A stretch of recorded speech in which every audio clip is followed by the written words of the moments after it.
Hello, shalom and marhaban.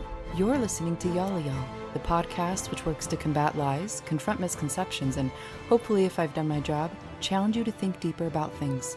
I'm Amy, your friendly neighborhood biblical resource writer, and I'm so happy you've chosen to spend some time with me today. Today, we're going to jump right into an interview I had with a wonderful Eeki Elner, who, among other things, is a resident of Israel and knows firsthand the effects of war. I want to say a quick apology as my usual microphone during the interview unfortunately was not on, so the sound quality is a bit off, but I trust you'll still hear it fine and really enjoy the content. So Yalla, let's get right into it. Well, Eeki, thank you so much for joining me. It's such a pleasure to have you. I really appreciate it. I'm really honored. It's a pleasure. Thank And you. I say hello to you and to everybody who will enrich their knowledge by listening to our podcast. Absolutely. Well, I appreciate it. And for those of you out there who don't know who Iki is, I'm going to give you a little introduction and I'm actually going to read it because I want to articulate because you have done just some amazing things. And if I don't read it, I'll forget something, and we don't want that.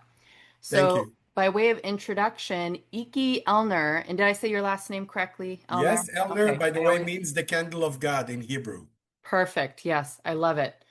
So, Eeki Elner is a leadership trainer and internationally recognized for developing leadership programs.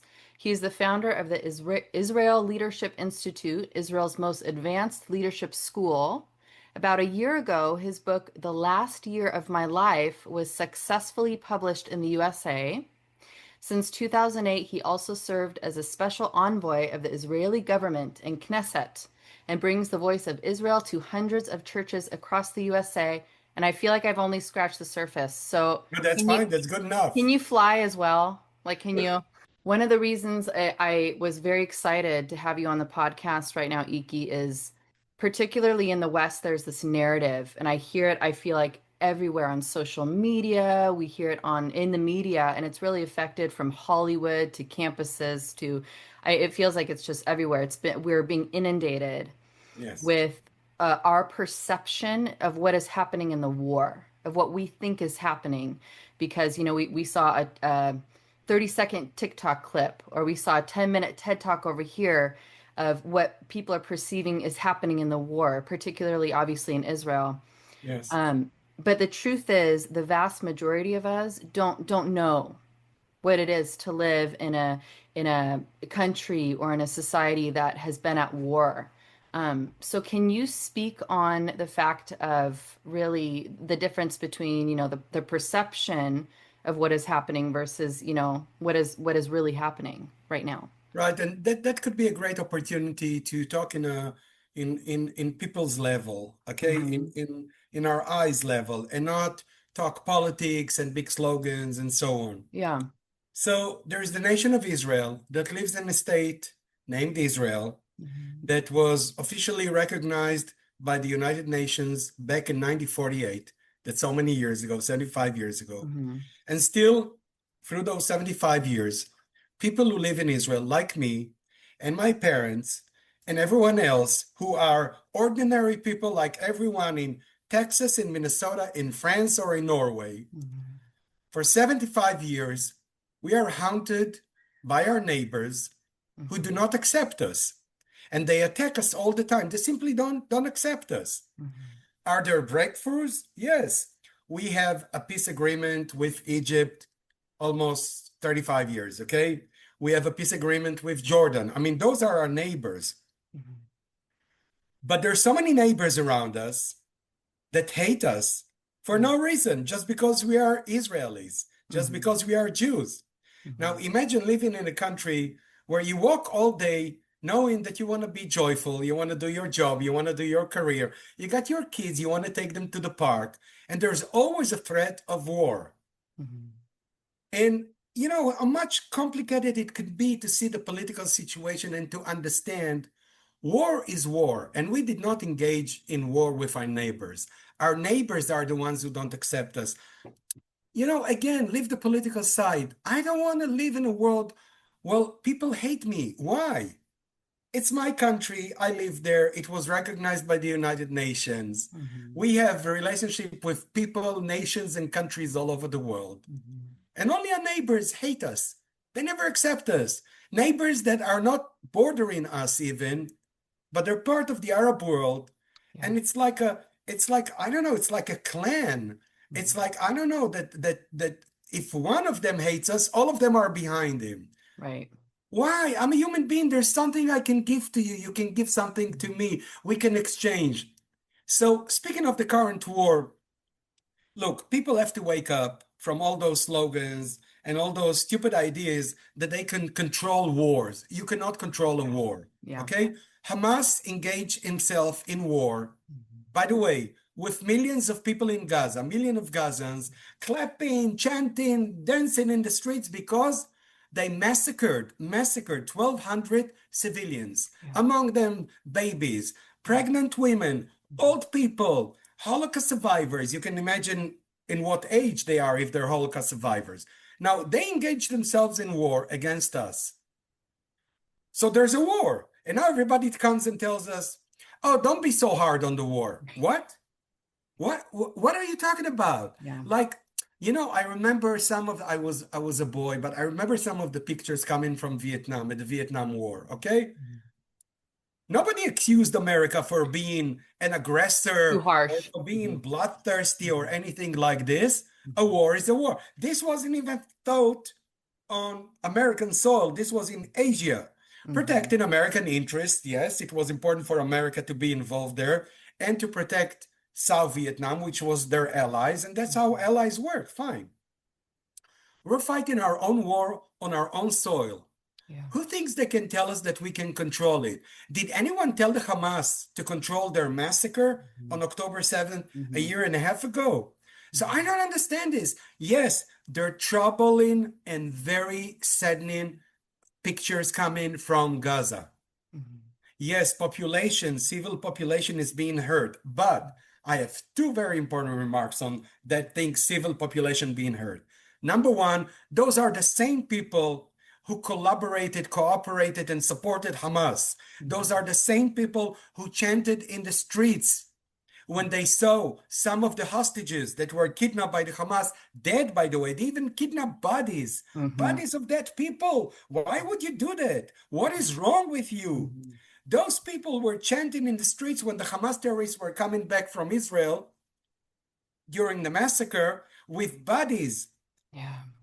of Mhm. Israelis. There's blood all over, and those guys are distributing sweets. That's one Mhm. remark. Let's not talk about innocents, okay? They Right. love the fact that Hamas was massacring Israeli, Mhm. okay? Israelis.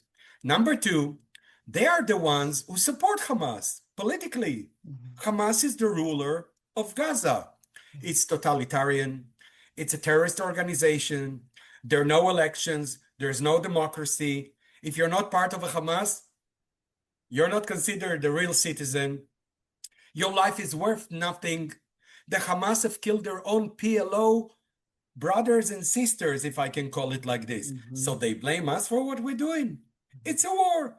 And we are not going to finish that war until Mhm. hostages are home Yeah. and Hamas is gone. Mhm. I don't know.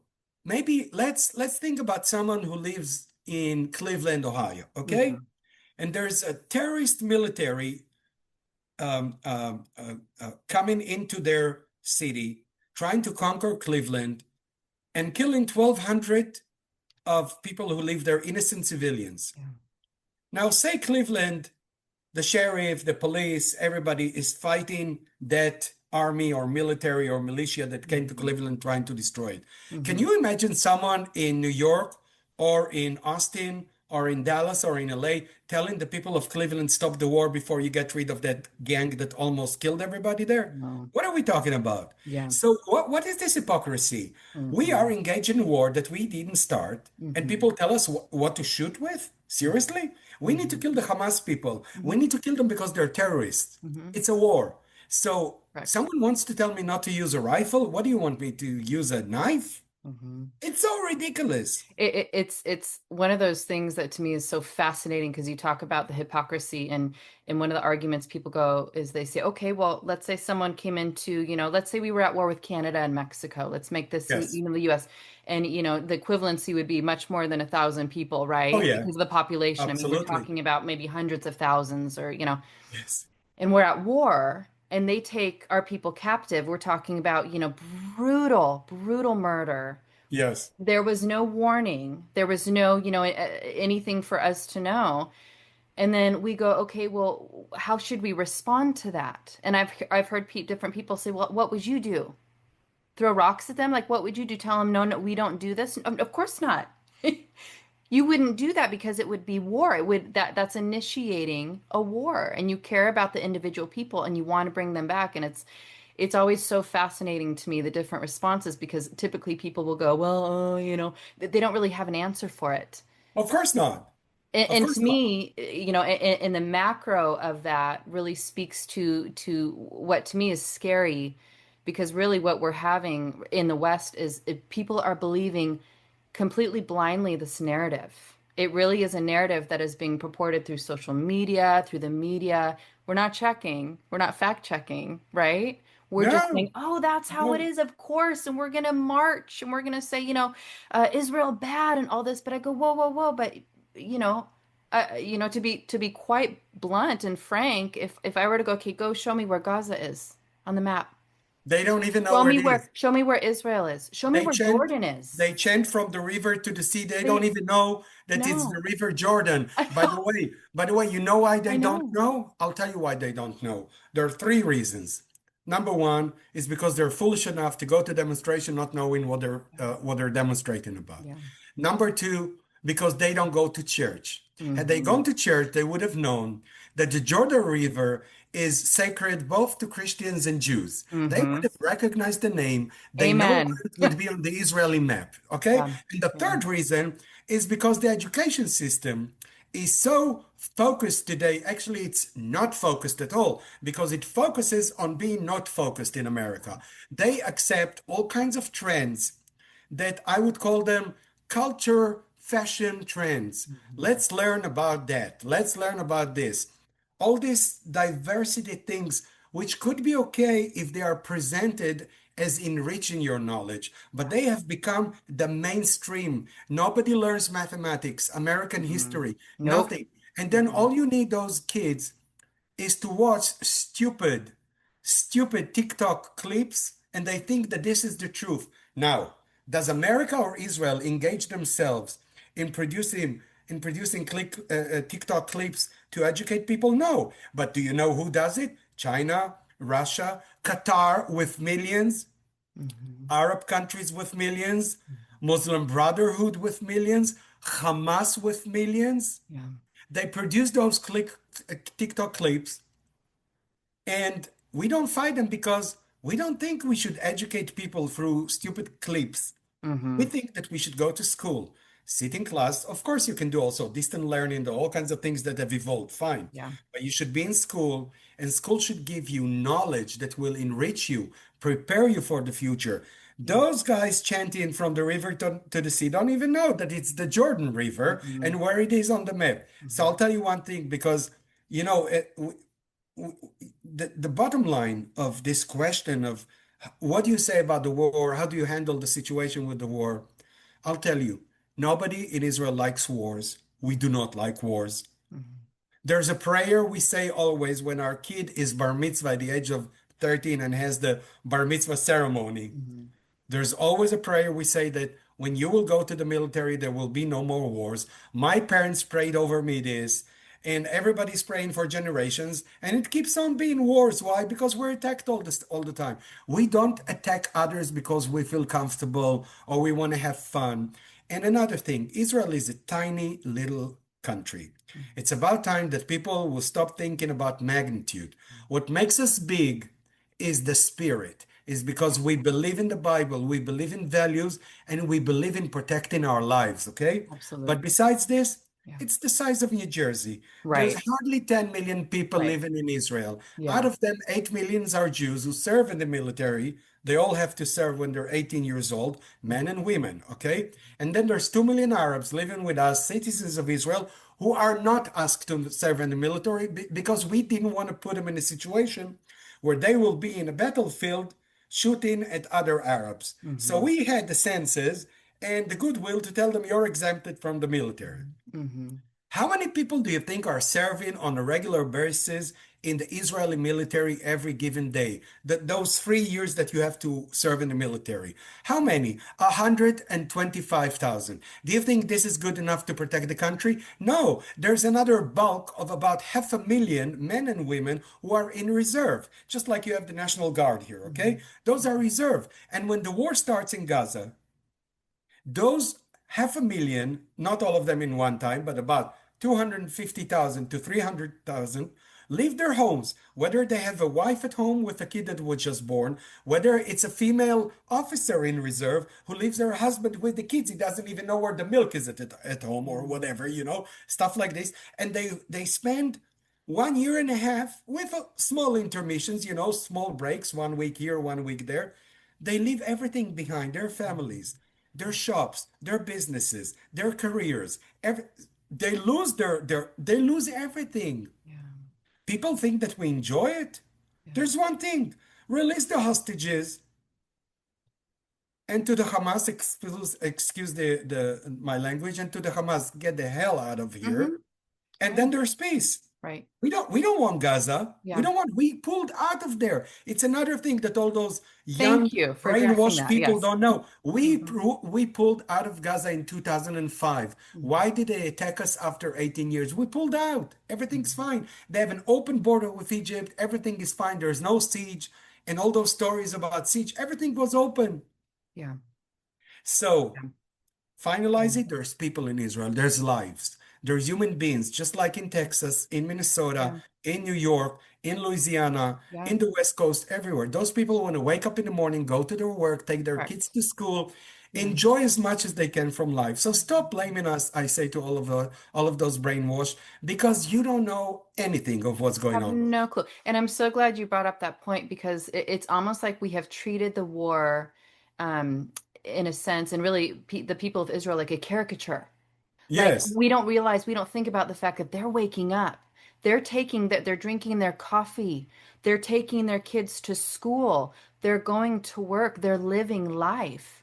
But, since the war and since all the propaganda, it's almost like we treat them like a caricature where all they want to do is fight. All they want to do is murder and kill. And I go, whoa, whoa, whoa, whoa, whoa.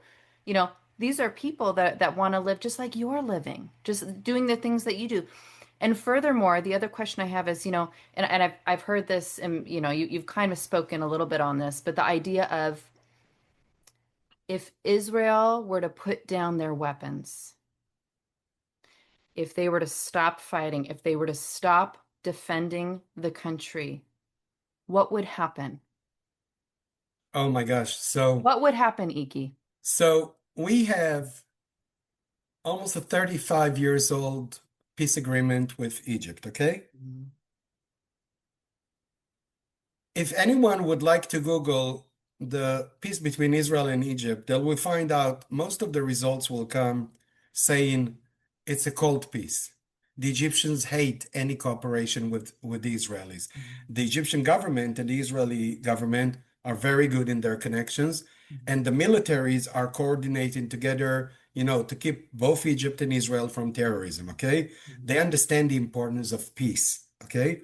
But if you're talking about commerce, if you're talking about educational and cultural exchange, no, it's dead. There's nothing. It's not that there's a little, there's nothing. There Mhm. is a boycott of all the major associations, open free associations in Egypt on their counterparts in Israel. The associations of professors in universities, they don't want to talk to the Israeli professors. Mhm. Association of authors, no, they don't want to talk. Uh, Association of sports, they don't want to have anything to do with Israel. Mhm. Nothing. Now, Egypt is buying gas from Israel in the past 5 years, okay? Mhm. We have that connection, but that's because the government. is Mm-hmm. in charge of it. And the government understands that this peace is important for both states, okay? Right. But the people don't want to talk to us. Now, imagine that government falls, and it happened about 10 years ago. The Muslim Brothers took over Jerusalem. Mm-hmm. What was the first thing that they said? The first thing that their prime minister said, I'm going to cancel the peace agreement with Israel. Mm-hmm. What does that mean? I'm going to cancel the peace of agreement. I'm going to attack Israel one day. So they want us to put down our weapons. I'll tell you another thing. Almost 18 years ago, we pulled out, 15 years ago, sorry, Mm-hmm. well, a little more. We pulled out of Lebanon. There were Israeli forces in southern Lebanon, in Lebanon territory, just a small strip of military protecting our border with them because the Hezbollah was attacking us all the time. Mm-hmm. We pulled out. There was a United Nations agreement, and we pulled out. What happened since? Hezbollah kept on shooting, kept on attacking us, killing Israelis. Yeah. How Yeah. can we put our weapons down? Mm-hmm. There's no way. We live in one of the toughest neighborhoods in the world. Mm-hmm. Okay? And And and speak on that because people don't realize this. You and are people literally surrounded by enemies. Yeah. literally surrounded by Literally. enemies. Yeah. Now if you look for example at the map of Europe, okay? So let's look for example Germany, okay? Germany is surrounded by the Netherlands, good friends, Mm-hmm. Belgium, good friends, Mm-hmm. France, good friends, Austria and Switzerland in the south, good friends, the Czech Republic, good friends to the east, Poland, good friends to the east. There's nothing there. And still they have a military. They have a military. Even with their Nazi history or whatever, they have a military Mm-hmm. to protect themselves. Yeah. Name one country that loves Israel in the Middle East. Name one country. Mm-hmm. And I'll give you, you know what? I'll buy you a ticket to the moon. It doesn't Right. exist. It doesn't It exist. doesn't exist. Yeah. How can we put down our weapons? The Mm-hmm. story of Israel, should be looked in a different way. People should stop judging us for how we treat our neighbors and start treating and learning that our neighbors are the ones who don't accept us. Yeah. We never said to Jordan, stop existing as Jordan. We Mm-hmm. never said to Egypt, stop existing as Egypt. We never said to Lebanon, stop existing as Lebanon or Syria. But Mm-hmm. all of them attacked us from 48, from the day one that we declared independence, again, after the declaration of the United Nations recognizing us as a state, not before, okay? Yeah. Since day one, they kept on attacking, attacking, attacking. Mm-hmm. So, I say to people, there are lots of things that are wrongs on both sides, Yeah. and we are not saints. And sometimes when we want to shoot at the Hamas compound, there are a few civilians that the Hamas keeps there. But there are a few civilians, and we hurt them. And we don't want to do it. We Mm-hmm. don't want to do it. We Mm-hmm. want to bring peace to the Middle East. But it's not going to work until everybody will understand. Right. You want to Right. mess up with us? You're done. And Right. only when they learn that lesson, they will come for peace. Mm-hmm. Only then it will happen. I Absolutely. think that it's about time that young people will stop being hypocrite. Also, older people who support the Hamas and whatever, Yeah. stop being hypocrite. Mm-hmm. Some of the best blessings that were given to humanity since 1948, since the establishment of Israel as a state, were Mm-hmm. by Israelis, Mm-hmm. developers, professors, Mm-hmm. scholars, everything. People tell me, let's boycott Israel. So I tell them, boycott this first. Boycott. Exactly. Let's Yeah. see. Don't try it in your own device, boycott Israel, because you are actually paying an Mm-hmm. Israeli now when you use it. Right. Because Right. without our chip that developed it, it wouldn't work. Right. People tell Right. me, boycott Israel. And I ask them, do you have someone old in your family? Yes. Did they ever had a cardio arrest? Yes. Okay, get the stunt out of their veins. Get the Mm-hmm. stunt out. Mm-hmm. We developed it. Mm-hmm. There's so many blessings that we want to bring to the world. Look, we live in the year 2025. It's more than 2000 years since the time of the Bible, Mm-hmm. okay? Mm-hmm. But we still see ourselves as committed to be a light to the nations. Mm-hmm. Work harder, Mm-hmm. bring more innovation, Yeah. more inventions, more development. We see ourselves like this. Mm-hmm. This is why Israel, for example, in the high-tech industry, is one of the leaders in the world. Yeah. Why? Because we want to develop now. At the beginning, we developed agriculture because there was only desert. People should look at pictures from 1948 when we Mm-hmm. came, when we started building our country. It was a complete desert. Nothing was growing there. And it really was. And It really, really in was. 20 Yeah. years, what did we become? A world leading experts on agriculture, Yeah. and we export it to very poor African nations. Hmm. Look, if you look at the history of it, read it. Nobody needs to guess. It's not my stories. Yeah. Go Yeah. read the history. Israel has exported free of charge, its knowledge and development on agriculture to poor African nations. What did they Hmm. do in return? Vote against us everywhere in the United Hmm. Nations or whatever. You would ask why? I'll tell you why. Because came the Arab countries, the very rich with oil, which we never have, pay them to vote against us. But I'm telling young people, if you want to judge Israel really, Google how many developments, innovation, and inventions has Israel contributed to the world. Well, Then you and will know why you should really see us in the right fashion. that answers my next question, and you've already kind of addressed that a little bit, but I'm going to ask you it again anyway. Um, for the younger generation, for what I call the TikTok generation or the Yes. social media generation, what would you advise in realistic? It's so funny because I'll have this conversation with my friends and we'll talk about how we weren't that generation where we were the generation right before it. So, my first cell phone was like in college. And we didn't Yes. have some of it. We didn't have TikTok. We didn't, Instagram wasn't really a thing. It wasn't my generation. Right. But we do have a generation that's online 9 hours a day. They're watching TikTok videos, they're listening to propaganda, and that's their history. That's what they're utilizing. That's how they're getting their information. So to a high schooler, to someone who's just starting college, what might be some ways, and you've already kind of addressed this, but where you would say realistically look up the history of Israel. Are there any names that you know of, or any voices that you think would be good for them to listen to, or Yes, yes, of course. But I want to tell you, it is such a great, long, big scale of people that have been recognized as people who contributed to humanity, yeah. that you can do two things. Number one, go to the Nobel Prize website Hmm. and see how many Israelis have been honored by the Nobel Prize. I'm not talking about the Peace Nobel Prize, which is more of a political decision by the committee that gives that prize. But in chemistry, in biology, in medicine, in economy. Now, go to the great um, um, medical people of Israel, doctors and those who develop things.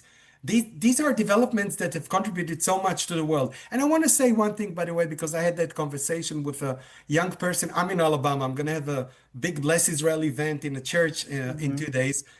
And I spoke yesterday with a group of young people from Alabama who wanted to meet me because of, the leadership training that I do. And they said something about smartphones and so on. Yeah. And I told them, I'm 61 years old. I know technology better than all of you. And they looked at me, no, no way. And I said, I'll tell you why. You're using what my generation developed. We developed the Hmm. smartphones. Hmm. We developed the computers, not you. Now, what's the real advantage? Knowing how to develop or knowing how to use? Yeah. So the younger Yeah. generation needs to understand there's lots of things that we appreciate in you, but you should be educated. Yes. And you should be grateful to what you have. And if you want to have a future, you got to be like us, developers, not Hmm. just users. Okay? Amen. Yeah, absolutely. Well, Iki, I feel like we could have talked for 2 more hours. I feel like we just scratched the surface. I have like We 20 might more as well, questions. maybe in the future, Yeah, yeah.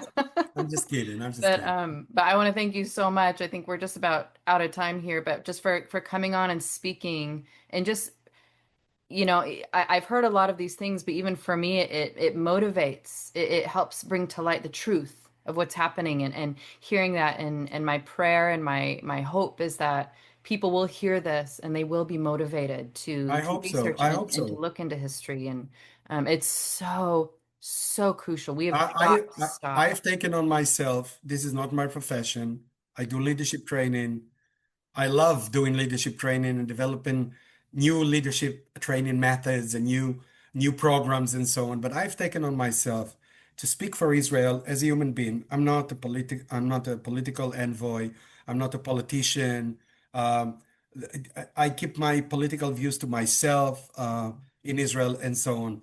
But it is so important to go and reach out to people and bring them the facts. And I find that mostly churches in the last 2 decades have stopped educating people about Israel. Mm-hmm. Now, I find it odd professionally, if I may say something professional. Absolutely. A pastor is a pastor. A pastor has a mission, and Yeah, the mission is to teach the Bible. And if absolutely. you exclude Israel from the Bible, there's something wrong with you. Mm-hmm. Okay, and there are lots of pastors who want to keep Israel out of the discussion because they feel that it will serve them to have more people in the church. I'm going to interject really quick because I want this to be said. I want to have time to say it. One thing that I often tell people, where they ask me, okay, well, the Old Testament, the importance of this, the New Testament, and how should we really feel about Israel? And I go, okay, just stop for a second. If you are a Bible believing Christian and you hate the Jews, you cannot be a Christian. You cannot. I just, You cannot. it's so important. I wanted to put that out there. It's an oxymoron. And it relates to one very basic thing that so many people who go to church, believers and have a faith in their heart, are taught about. And that's like the bottom line of the whole discussion, bring Israel or not into church.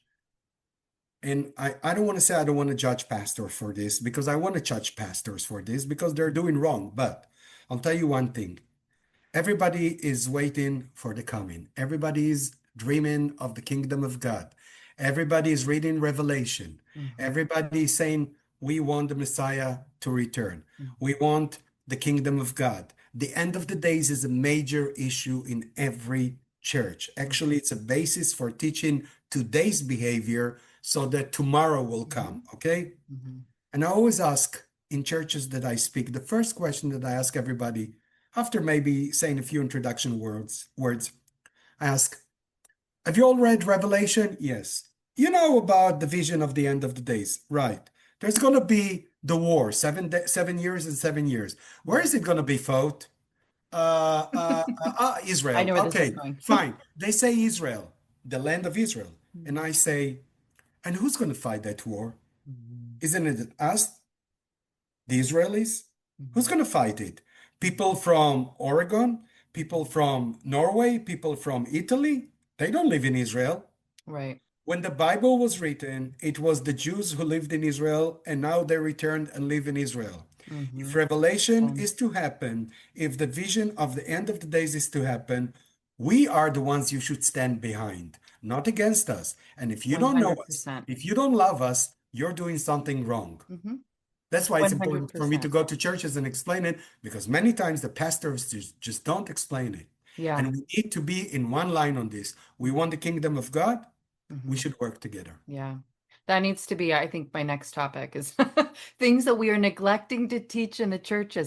I feel like we could talk for 4 hours because there's just so much. But thank you so much for taking time out of your My busy, busy pleasure. day and It's my coming on pleasure. to speak. So, Thank you for hosting me. I really appreciate it. well, that concludes the interview with Eeki for this episode. I hope and pray that it was insightful and that it causes you to pause and think deeply about some of these things.